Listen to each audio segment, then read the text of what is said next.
Olá, começamos mais um trimestre de estudo da lição da Escola Sabatina.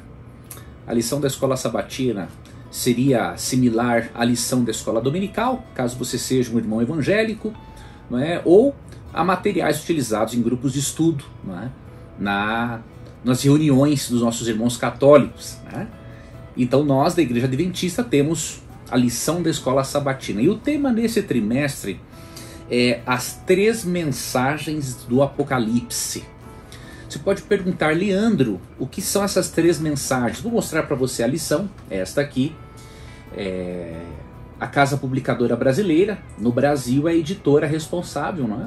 Pela comercialização desta lição, mas ela também oferece esta lição gratuitamente do site da Casa Publicadora Brasileira, tá bom? Agora, quem quiser ter impresso, obviamente, tem um pequeno custo, uma coisa irrisória, pode ter esse guia de estudos para você. Mas se não quiser, pode acessar no site da Casa Publicadora Brasileira, cpb.com.br.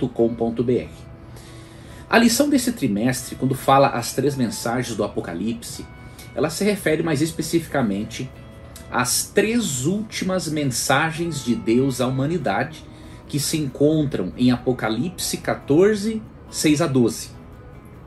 Esse capítulo ele é muito importante, porque ali ele mostra o desejo de Deus de que as pessoas aceitem o Evangelho eterno, que é a salvação, a boa notícia por meio da salvação em Cristo, mas juntamente com o Evangelho, Deus dá 3 recados de advertência, para que as pessoas, ao aceitarem o Evangelho, não aceitem o sinal da autoridade do poder perseguidor, representado pela besta no capítulo 13. Tá? Então, nesse trimestre, nós vamos estudar este trecho bíblico, né? E, obviamente, outras doutrinas que emanam de Apocalipse 14, 6 a 12. Hoje nós vamos estudar, e é o estudo da semana, nós vamos analisar o capítulo 12 do Apocalipse. E você pergunta, Leandro, por que analisar o capítulo 12 antes de analisarmos o capítulo 14? Tá? É pelo seguinte. O Apocalipse, ele foi escrito em uma estrutura muito interessante. Chama-se isso de estrutura quiástica. Leandro, que palavrão é esse? Veja bem, calma. Quiasmo é uma estrutura literária utilizada, né, no passado, especialmente aqui neste contexto pelos autores bíblicos, tá? E em resumo, o quiasmo se constitui no seguinte: diferentes partes do texto equivalem a outras partes, tá? Então, por exemplo, a introdução do Apocalipse, ela tem uma equivalência, lógico, uma equivalência de forma complementar, não é? Com a conclusão. Então, a introdução tem uma equivalência com a conclusão. A segunda parte do Apocalipse tem a ver com a penúltima parte. A terceira parte com a antepenúltima. E por aí vai, até chegar no centro. Então, a estrutura quiástica, ela faz isso, né? Ela repete certas ideias e amplia-as, né? Primeira ideia corresponde à final, segunda ideia corresponde, né, à última, a penúltima, depois a terceira, a antepenúltima, e vai vindo até chegar no centro. O objetivo dessa estrutura é mostrar o quê? Que existe uma mensagem central para o profeta, existe aquilo que é o clímax da obra dele. E aqui você vai saber agora por que o Apocalipse 12 é importante. Porque juntamente com o capítulo 13, né, Apocalipse 12 e 13 se constituem no centro do quiasmo, da estrutura quiástica do Apocalipse.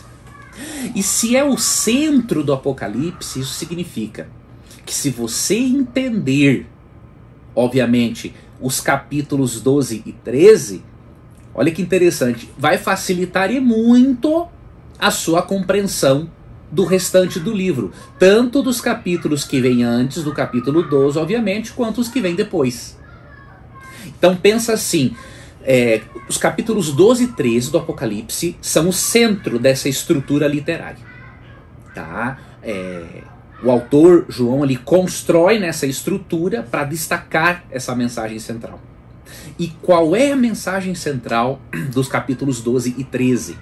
O grande conflito entre Cristo e Satanás, que começa na terra e é transferido, que começa no céu, perdão, e é transferido para a terra.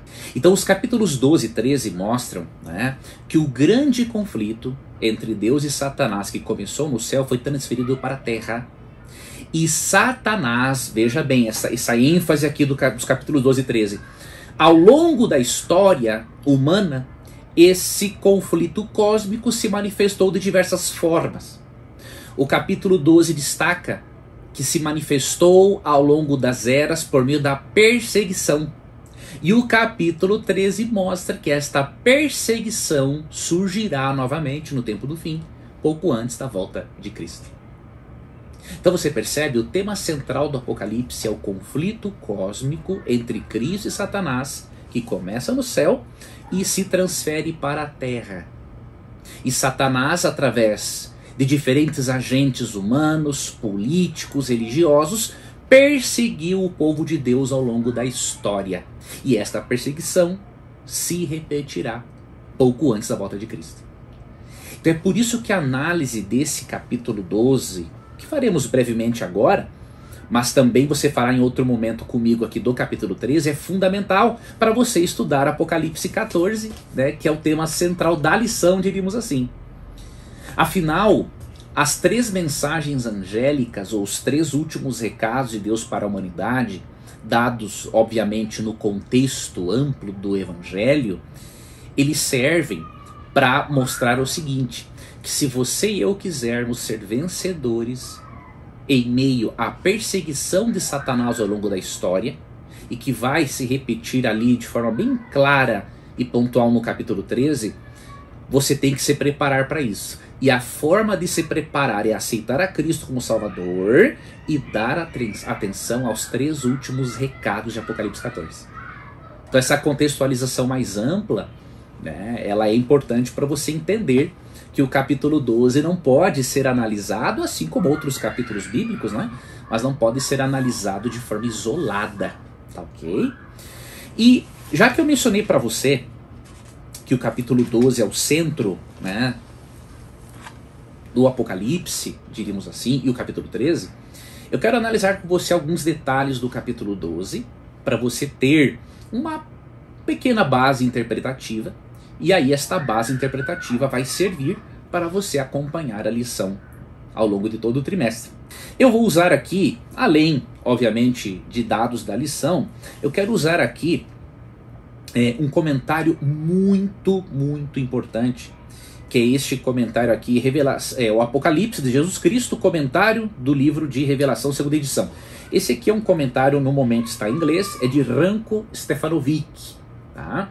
Ele, professor na Andrews University, é uma das maiores autoridades em Apocalipse no momento. Não quer dizer que você vai ler o comentário dele e concordar com tudo o que ele diz, né? Isso é natural, especialmente no meio acadêmico. Mas é um comentário que vale a pena ser considerado. Eu sei que eu recebi notícias de que a Casa Publicadora Brasileira, né, estaria trabalhando na tradução deste material, então é um material muito precioso. Ranko Stefanovic também tem um comentário sobre o livro de Daniel, tá? Então se você se familiariza algum pouco com o inglês, né, ou deseja treinar o inglês, assim como eu, né, que estamos nesse processo de aprendizagem, você pode adquirir este comentário. Eu até vou pesquisar ali na Amazon, vou deixar o link na descrição do vídeo, né, caso seja do seu interesse. Então, eu vou pegar algumas considerações do comentário deste teólogo, desse erudito, que é especialista, tá, em Apocalipse. Bom, já falamos então da estrutura quiástica, né, do Apocalipse, né, mostramos que são os capítulos 12 e 13, por isso temos que entender esses dois capítulos, e hoje em especial vamos analisar o capítulo 12. Quando você vai para o capítulo 12, você percebe, eu fiz aqui também algumas anotações, tá? Tanto no comentário quanto na Bíblia, para eu passar para você de forma mais objetiva possível, ok? O Apocalipse 12, que se constitui, né, no centro da estrutura literária, né, do livro, ele é dividido em três cenas principais, tá? A primeira cena mostra o nascimento de um menino, que você vai ver que é Jesus Cristo. Depois, a segunda cena mostra a expulsão de Satanás do céu. E a terceira cena, perseguição à mulher e ao menino que nasceu, Jesus Cristo. Então, essas três cenas. Vamos ler aqui alguns versos de Apocalipse 12 e eu vou explicando para você o significado desses simbolismos, a que eventos históricos se referem, com base, né, tanto na lição, mas em especial aqui no comentário de Ranko Stefanovic. Tá?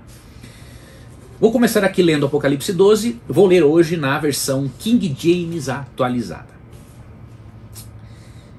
Eis então que surge nos céus um portentoso sinal, uma mulher vestida de sol, com a lua debaixo dos pés e uma coroa de 12 estrelas sobre a cabeça. Verso 2. Ela estava grávida e gritava de aflição, pois estava para dar à luz. De repente apareceu um outro sinal no céu, um poderoso dragão vermelho com 7 cabeças e 10 chifres, possuindo sobre as cabeças 7 coroas. Sua cauda arrastou consigo 1/3 parte das estrelas do céu, as quais arremessou sobre a terra. O dragão posicionou-se diante da mulher que estava para dar à luz, a fim de devorar o seu filho assim que nascesse. Todavia nasceu-lhe um filho, um homem que reinará sobre todas as nações, com um cetro de ferro. E o seu filho foi arrebatado para junto de Deus e de seu trono. A mulher, verso 6, fugiu para o deserto, para um lugar que lhe havia sido preparado por Deus, para que ali a sustentassem pelo período de 1260 dias. Eu li sobre a primeira cena, tá? Do capítulo 12. A segunda cena é um intervalo, um interlúdio, diríamos assim, um parênteses aberto neste capítulo, que vai dos versos 7 a 9, tá?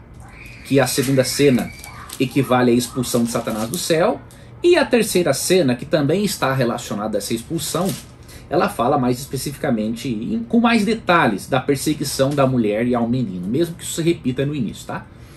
Então veja, vamos aqui analisar. Em primeiro lugar, nossos irmãos, né, católicos romanos, eles interpretam a mulher de Apocalipse 12 como sendo Maria.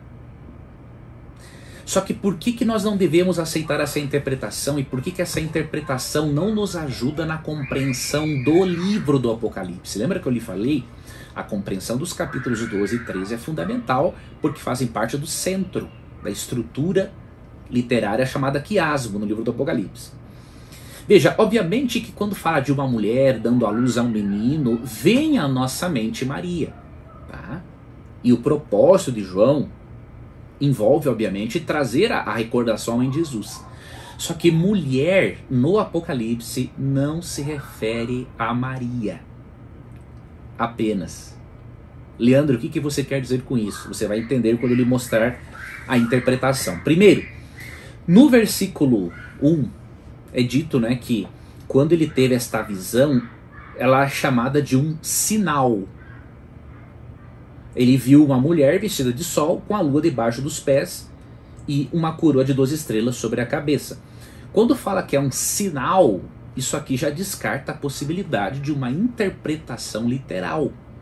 Tá? Isso aqui é uma visão profética. Então ele não viu em visão necessariamente Maria. Ele viu uma mulher que também lembra Maria porque ela foi mãe de Jesus. Mas você vai ver por que não pode ser uma referência a Maria. Eu vou dar, até estou elaborando um post, tá, no Instagram, que eu apresento algumas razões mais detalhadas sobre isso.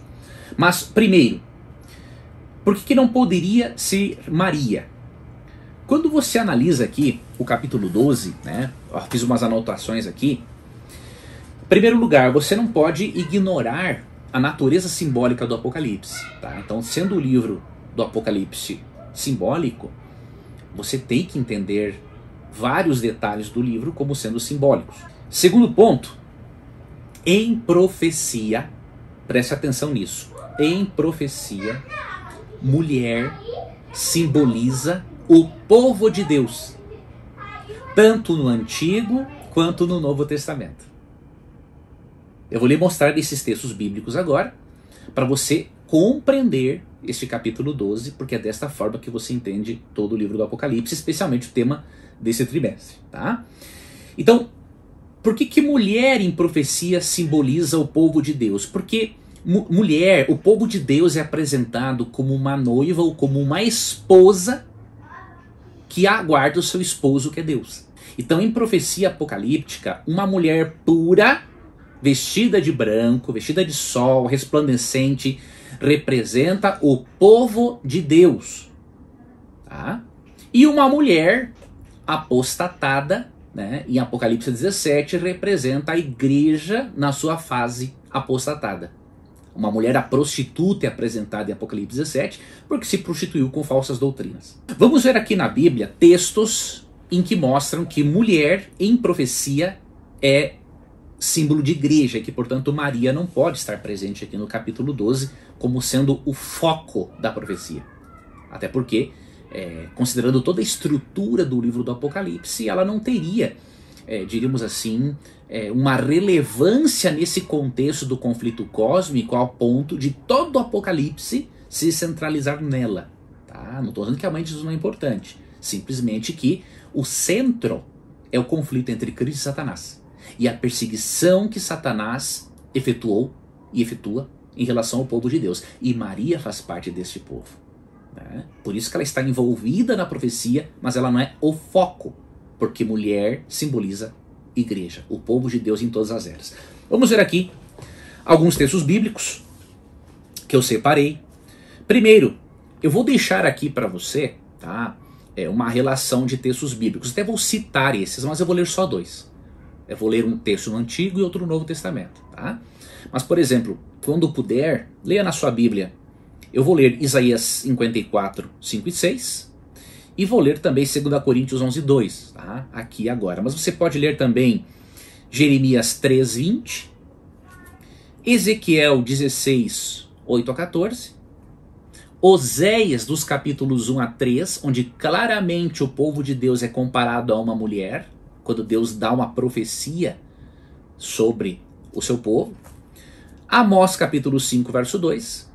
E Efésios capítulo 5, versos 25 a 32. Então esses textos vão mostrar para você o significado de mulher. Agora, uma coisa curiosa é que também no contexto do Apocalipse 12, você consegue ver que esta mulher aqui, que representa o povo de Deus e de qual povo Maria faz parte, obviamente, esta mulher não pode ser realmente uma referência direta a Maria. O próprio contexto do capítulo 12 vai mostrar. Mas antes, vamos ver dois textos, um no Antigo e outro no Novo Testamento. O do Antigo Testamento que eu escolhi para nós lermos, Isaías capítulo 54, versos 5 e 6. Diz assim: pois o teu Criador é o teu esposo, e Yahweh, o Senhor dos Exércitos, é o seu nome, o Santo de Israel e seu Redentor. Ele é chamado o Deus de toda a terra. O Eterno te chamará de volta como se fosses uma mulher abandonada e aflita de espírito, uma mulher que se casou jovem tão somente para ser rejeitada, diz o seu Deus. É óbvio que se existisse apenas um texto na Bíblia, né, que falasse que Deus se identifica como o esposo do seu povo e compara o seu povo a uma mulher, realmente seria uma interpretação, diríamos assim, de certa forma questionável, né? Mas eu citei para você aqui uma relação de textos bíblicos e há outros, né, que relacionam, vários textos que relacionam o povo de Deus a uma mulher. Tá? E aqui no Antigo Testamento, o povo de Deus, os israelitas, foram comparados aqui, nesta profecia em que prometia, né, uma restauração do seu povo. Esse povo foi comparado a uma mulher, e Deus o esposo. E isso combina, olha que interessante, com a comparação que é feita em relação também à igreja. Tá? E aí o apóstolo Paulo, em 2 Coríntios 11, 2, falando à igreja de Corinto, ele diz assim: pois tenho verdadeiro ciúme de vós, e esse zelo vem de Deus, pois vos consagrei em casamento a um único esposo, que é Cristo, a fim de vos apresentar a ele como virgem pura. E se você ler esse texto com Efésios 5, 25 a 32, você vê de forma bem específica que mulher em profecia simboliza igreja. Então, a igreja, o povo de Deus sendo perseguido, o povo de Deus de todas as eras, é retratado no capítulo 12. Ou seja, o conflito entre Cristo e Satanás envolveu sim tentar matar Jesus, Maria, mas o conflito entre Cristo e Satanás envolve muito mais do que isso. Envolve a tentativa de Satanás de destruir tanto Cristo, quanto Maria, quanto o restante do povo de Deus ao longo de todas as eras. Então por isso que o foco não tem como ser Maria, tá? E aí, esta mulher, é dito aqui, não é, que ela é vestida de sol. Os intérpretes, tá, creem, com base, por exemplo, em 2 Coríntios 4:2, creio que é 2 Coríntios 4:2, vamos ver se eu anotei aqui.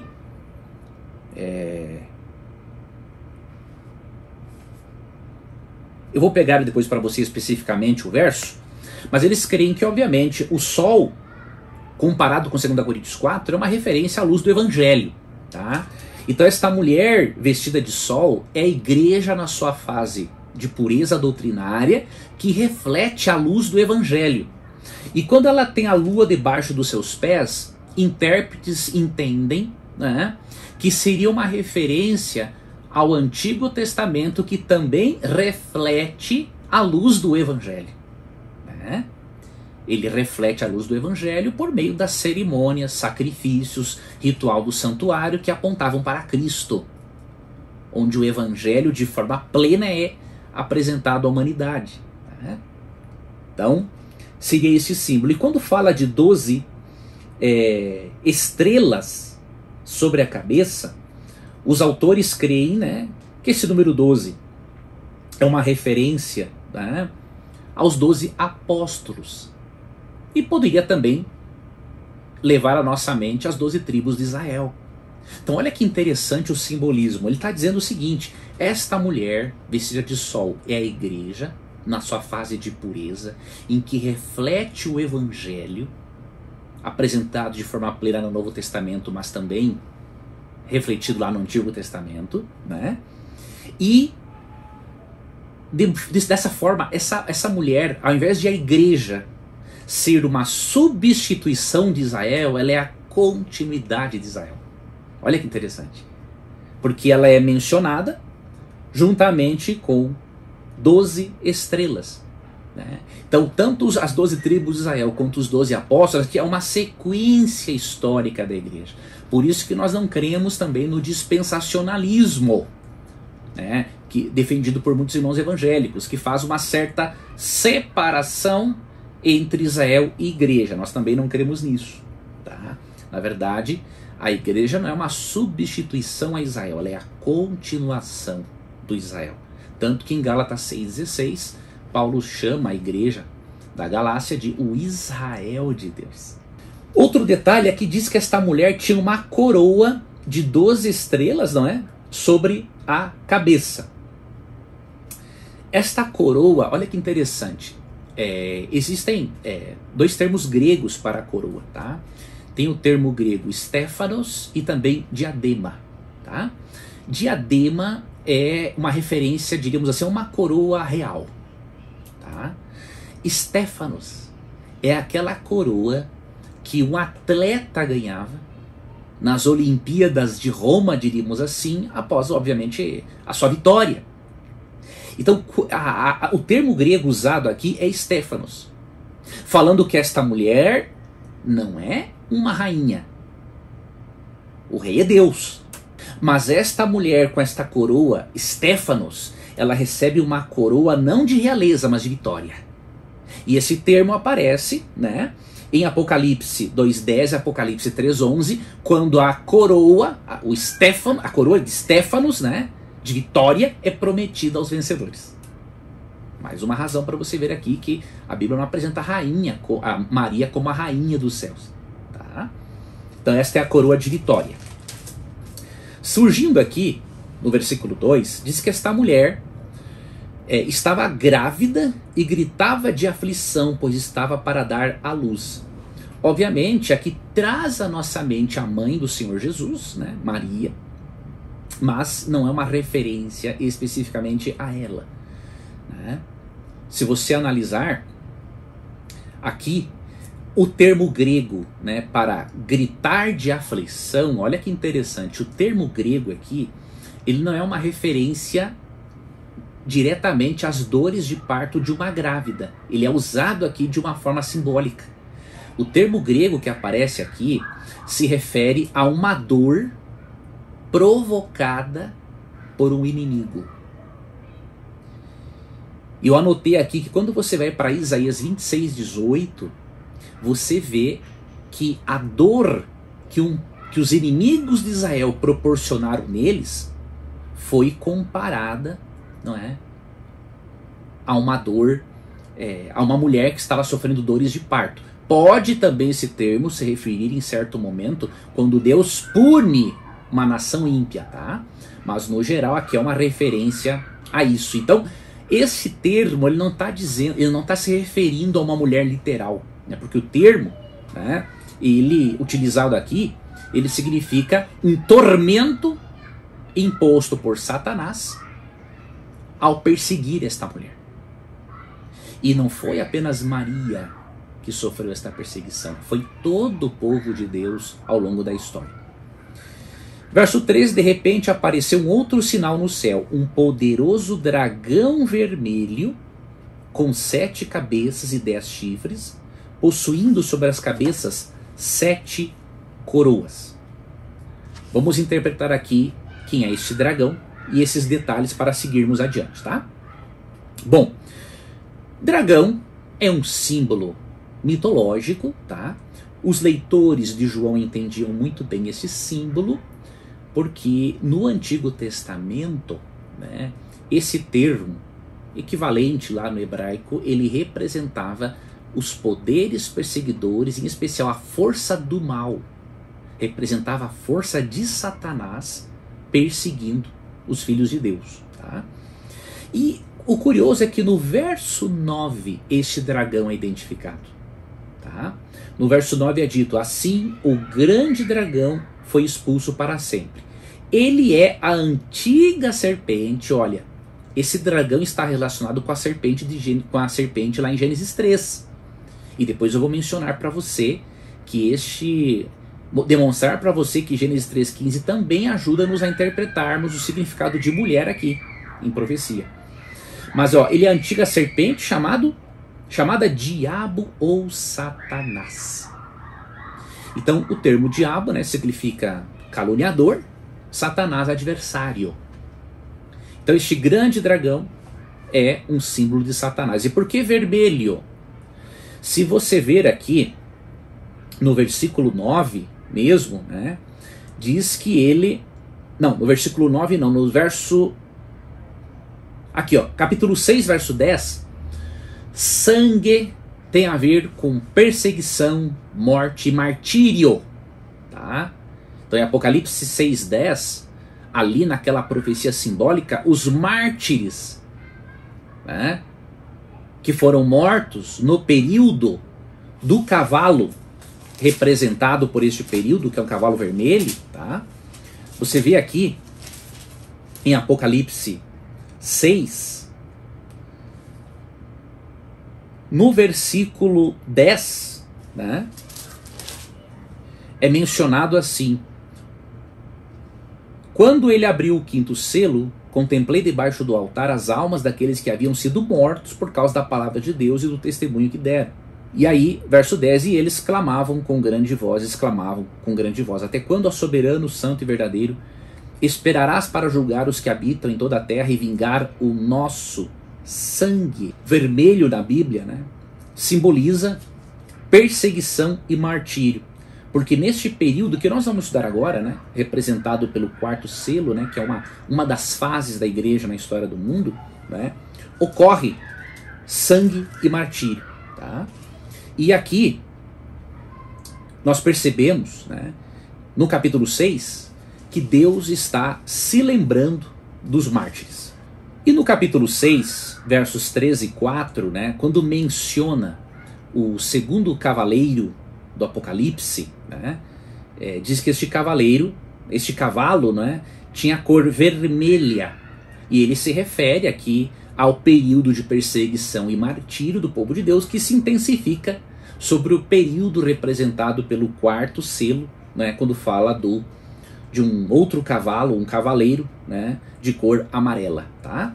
Não vou entrar nesse detalhe agora, mas só para você ver que o vermelho é um símbolo de perseguição e martírio. Tá? As 7 cabeças deste dragão, elas remontam a nossa mente a Daniel capítulo 7, verso 7, versos 23 e 24, tá? E também a Apocalipse 17, 9 a 11. Veja, Apocalipse tem uma estreita relação com Daniel, porque também é um livro apocalíptico, tá? E lá em Daniel nós vemos um animal, uma besta, né, que aparece com 7 cabeças. E como que os intérpretes entendem isto? Veja, existem alguns intérpretes que entendem que essas 7 cabeças seriam uma referência às 7 formas de governo romano que oprimiram o povo de Deus ao longo da história. Mas uma interpretação mais aceita pelos intérpretes historicistas é a de que as 7 cabeças, né, do dragão se refeririam a 7 nações ou poderes políticos que oprimiram o povo de Deus ao longo da história. E os intérpretes historicistas, né, creem, com algumas variações, tá, mas em geral, creem que as 7 cabeças representariam o Egito, que oprimiu o povo de Deus ao longo da história, a Assíria, tá, que também é mencionada na Bíblia como um império opressor, Babilônia, Medo-Pérsia, Grécia, Roma imperial e depois Roma papal, ou o cristianismo eclesiástico medieval que perseguiu o povo de Deus. Tá? Então seriam estas formas de governo, poder político, religioso, que Satanás usou para perseguir o povo de Deus ao longo da história. E o curioso é que este dragão ele tinha 7 coroas. Por quê? Olha que interessante. Enquanto que a mulher representada, que representa o povo de Deus, tinha a coroa Estéfanos, que é a coroa de vitória, adquirida pelo sangue de Cristo, esse dragão tinha a coroa diadema, ou seja, ele queria ser rei. Aqui nos leva a lembrarmos que Satanás, ele sempre quis ser como Deus. E você vai para Isaías 14, 12 a 14, claramente você vê esse desejo maligno no coração dele de a criatura ser como o Criador. Ok? No verso 4, ainda falando do grande dragão, diz assim: sua cauda arrastou consigo 1/3 parte das estrelas do céu, as quais arremessou sobre a terra. O dragão posicionou-se diante da mulher que estava para dar à luz, a fim de devorar o seu filho assim que nascesse. Olha que curioso. Dragão, já vimos que é um símbolo de Satanás. O próprio verso 9 já identifica. Agora, quem são essas estrelas do céu? Essa 1/3 parte de estrelas do céu que o dragão arrastou com a sua cauda. Olha que curioso, né? E que bonito isso, porque o próprio texto bíblico do Apocalipse, né, a própria Bíblia interpreta o Apocalipse. Eu não estou aqui dando para você interpretações da minha cabeça. Tá? Então, por exemplo, quando você vê aqui que esse dragão arrastou 1/3 parte das estrelas do céu, no verso 9, aqui no contexto, diz assim, ó, falando do grande dragão, fala: ele é a antiga serpente chamada Diabo e Satanás, que tem a capacidade de enganar o mundo inteiro. Ele e seus anjos foram lançados à terra. E curioso é que em Apocalipse, capítulo 1, verso 20, em profecia, estrela se refere a um ser celestial. Mais especificamente, nesse caso, a anjos. Então essa 1/3 parte de estrelas que Satanás arrastou é a 1/3 parte de anjos que aceitou rebelar-se contra Deus juntamente com ele. Agora imagine uma coisa. Apocalipse no capítulo 4, verso 11, ali em Daniel 7, versos 9 e 10, é dito que o número de anjos visto pelos profetas, milhões de milhares de milhares, ou seja, não tem como calcular. Agora você imagina uma terça parte, ou seja, 33% desses seres se rebelaram contra Deus. Se Satanás teve o poder de enganar 33% de anjos que haviam sido criados perfeitos, imagine o que ele pode fazer com você e comigo, que já nascemos corrompidos pelo pecado, se não estivermos firmados sobre a rocha da palavra de Deus, como diz Jesus em Mateus 7, 21 a 27. Isso aqui é uma advertência muito grande para nós. E também isso aqui nos mostra uma coisa muito séria. A nossa principal luta não é contra seres humanos.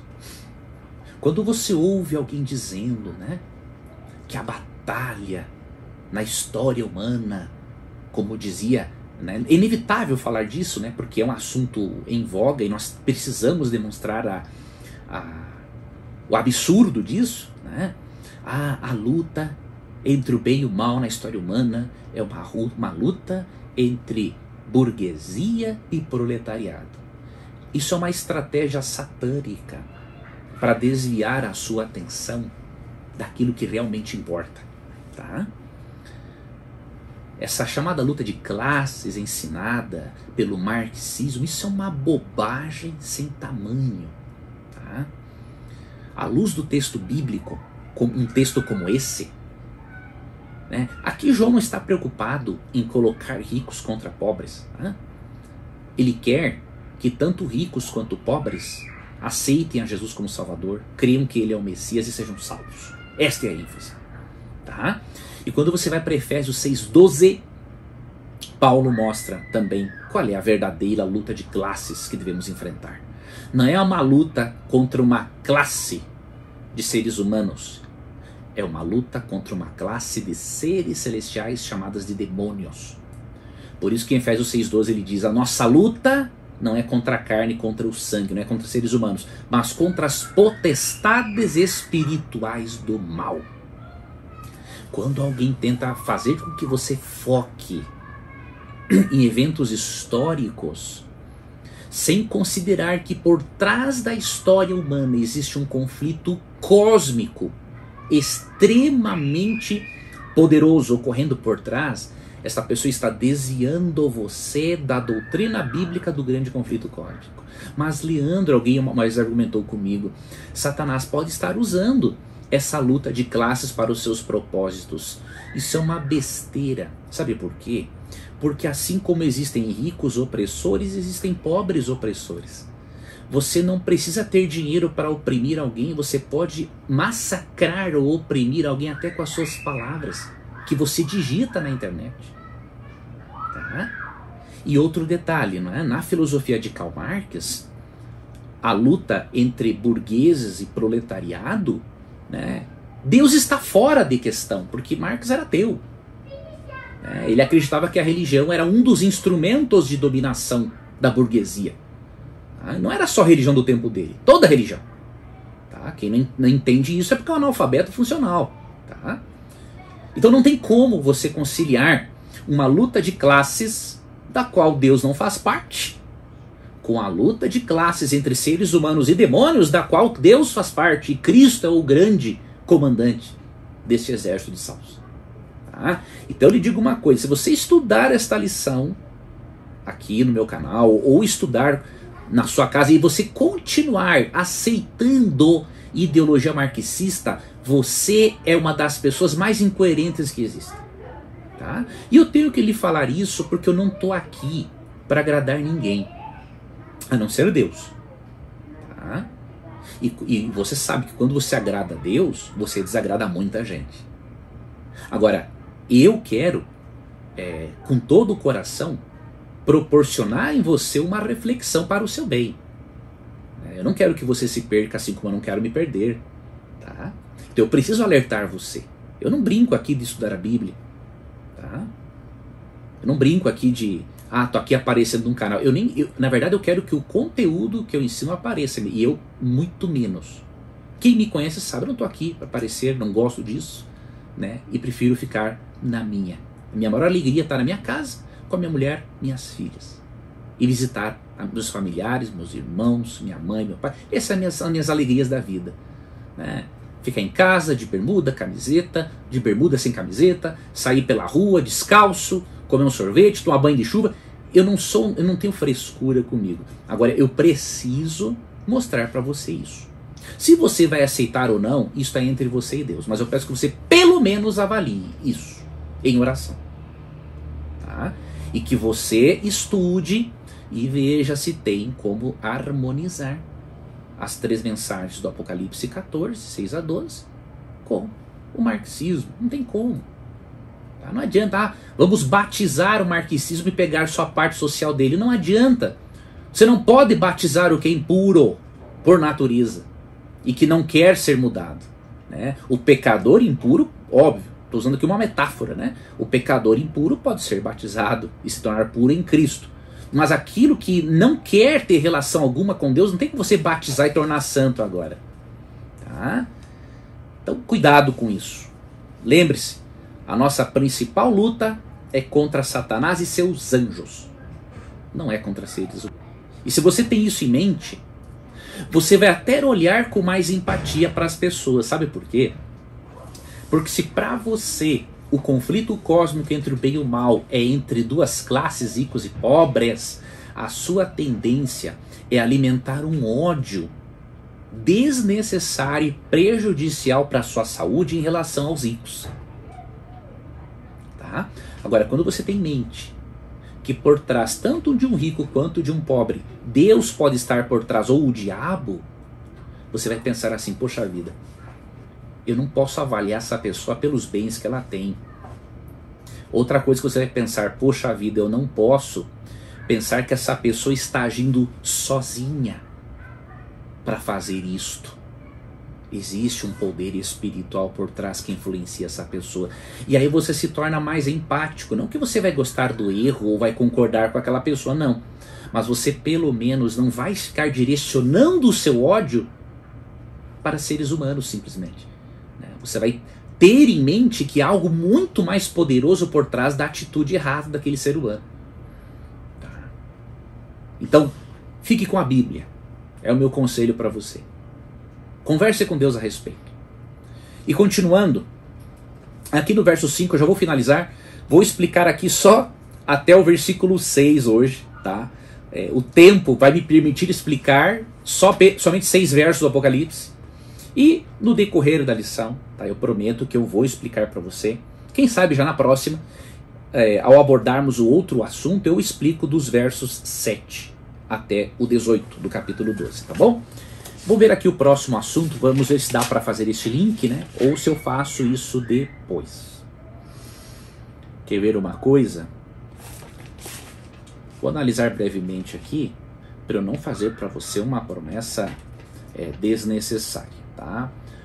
Não, pode ser na próxima lição. Na próxima lição, quando nós introduzirmos o capítulo 14, eu vou explicar daí Apocalipse 12, 7 até o 12. Tá?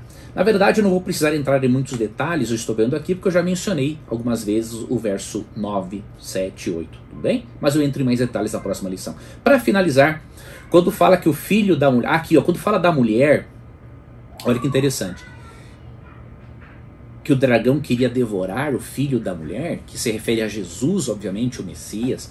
Aqui não é uma referência só a Maria, como sendo a mãe de Jesus, mas é uma referência também a Gênesis 3,15, onde Deus promete a Eva que o descendente dela esmagaria a cabeça da serpente. E você não lembra que aqui o verso 9 diz que o grande dragão é a antiga serpente? Chamada Diabo e Satanás? O Apocalipse 12 também leva a nossa mente para Gênesis 3,15, para o primeiro texto messiânico da Bíblia. Isto é mais uma evidência de que você precisa interpretar a mulher de Apocalipse 12 de uma forma mais abrangente, não tão específica, como sendo Maria. E falando do Messias, que viria, né? Em Gênesis 3,15, olha o que Deus diz, ó. Estabelecer inimizade entre ti e a mulher, entre a tua descendência e o descendente dela. Veja, descendente aqui está no singular. Porquanto este te ferirá a cabeça. O que é que esmagou a cabeça da serpente? De acordo tanto com Apocalipse 12 quanto com João 12:31, que fala que Satanás é o príncipe deste mundo e que ele iria ser expulso. Colossenses 2,14, que Cristo envergonhou as potestades do mal. É óbvio, aqui é uma referência a Cristo, que feriria a cabeça de Satanás, e diz assim, ó, e tu lhe picarás o calcanhar. Aqui é uma referência a Satanás, causando, obviamente, o grande sofrimento e tortura na pessoa de Jesus Cristo. E a perseguição que ele fez em relação a Cristo ao longo de toda a vida e ministério de Cristo. Tá? Então aqui nos remete a Gênesis 3,15. Então, esta mulher envolve o povo de Deus ao longo da história, né, que foi perseguido. O descendente da mulher, Cristo, é o principal alvo de perseguição deste dragão. Tá? Desde o céu, quando nasce, na forma de menino, aí ele persegue também, obviamente, perseguiu nossos primeiros pais, levando-os à rebelião, perseguiu Maria, tanto que Maria teve que fugir para o Egito, né? Teve que fugir à vista de Herodes, depois perseguiu, né, o povo de Deus ao longo da história, e aí nós entramos no verso 6, diz que esta mulher, depois que o seu filho, diz o verso 5, né, que esse filho foi levado para junto de Deus, isso aqui é uma referência à ascensão de Jesus. Aqui João tem em mente o Salmo 2, 7 a 9, que é o Salmo da entronização. Quando um rei de Israel, um rei assumia o trono, cantava-se aquele salmo. E ele é um salmo messiânico, porque também fala da entronização de Cristo, quando ele retorna para o céu. Então ele tem o Salmo 2, 7 a 9 em mente. E aqui fala, ó, que depois, né, no verso 5 menciona o seu filho sendo arrebatado para junto do trono, e o verso 6 fala que essa mulher fugiu para o deserto. Não combina com Maria aqui, tá? Porque não tem um relato bíblico que mostre que depois que Cristo subiu ao céu, Maria fugiu para o deserto. Não, ela teve necessidade de fugir quando estava grávida, mas não depois da ascensão de Cristo. E isso aqui está numa sequência. Tá? O verso 6, obviamente, segue com uma sequência do verso 5. Então, olha, o seu filho foi arrebatado para junto de Deus e do seu trono. A mulher fugiu para o deserto. Então, aqui não é uma referência a Maria. Mais uma vez, é uma referência ao povo de Deus. Já que Cristo foi para o céu e Satanás não pôde mais perseguir Cristo pessoalmente, agora ele vai perseguir os filhos de Deus ao longo da história humana. E aí o verso 6 diz, e aqui para mim é o pensamento chave para provar que Maria não está nesse capítulo, diz que essa mulher ficou no deserto por um período de 1260 dias. Veja, aqui não tem como ser uma referência a Maria.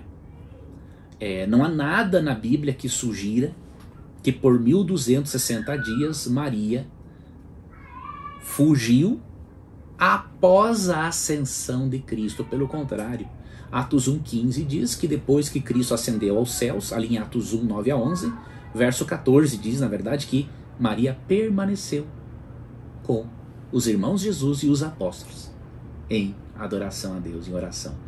Então não combina isso com Maria.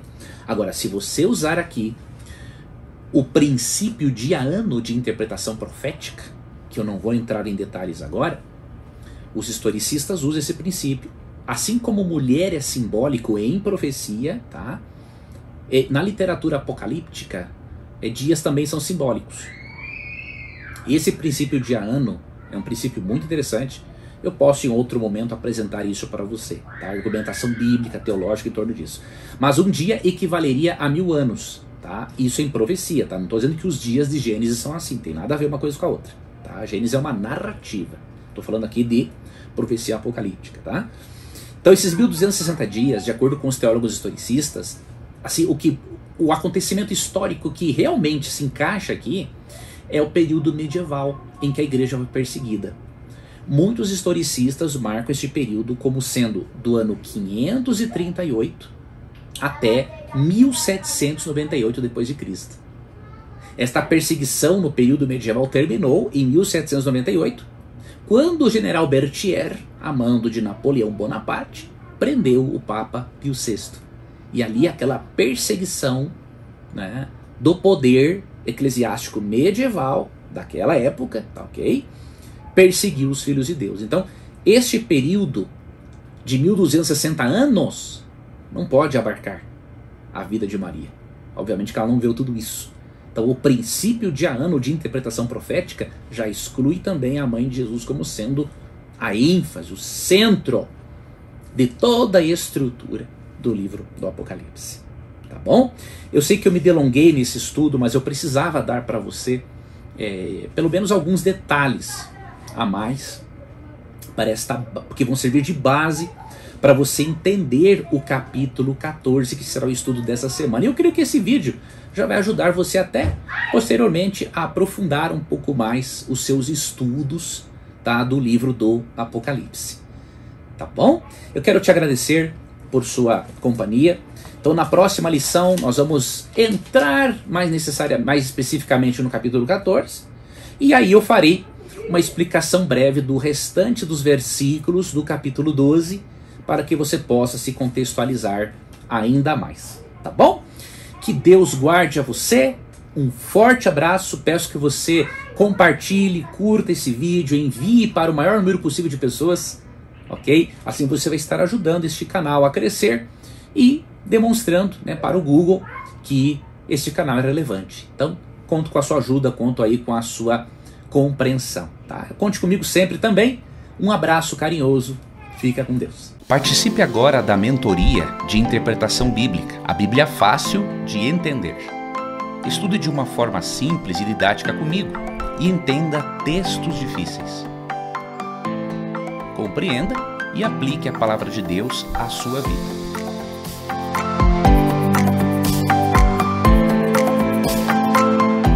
Inscreva-se agora, vagas limitadas. Tudo bem? Eu me chamo Leandro Quadros, sou mestre em teologia e eu gostaria de convidar você a se inscrever na minha Masterclass de Interpretação Bíblica. Ali eu estou dando dicas da hermenêutica, que é a ciência responsável pela interpretação do texto bíblico. Eu estarei ensinando para você algumas das principais regras da interpretação do texto, os passos para o estudo da Bíblia, como se alimentar da palavra de Deus e as ferramentas para o estudo sério das Escrituras. E no momento da sua inscrição você vai ganhar de presente um e-book que eu preparei com um pouco mais de 50 páginas, que vai ser o seu guia, vai lhe ajudar ao longo da sua jornada de estudo da Bíblia. Então, quando você enxergar um botão, clica nele, matricule-se, vai ser uma honra para mim ter você como aluno, ter você como aluna.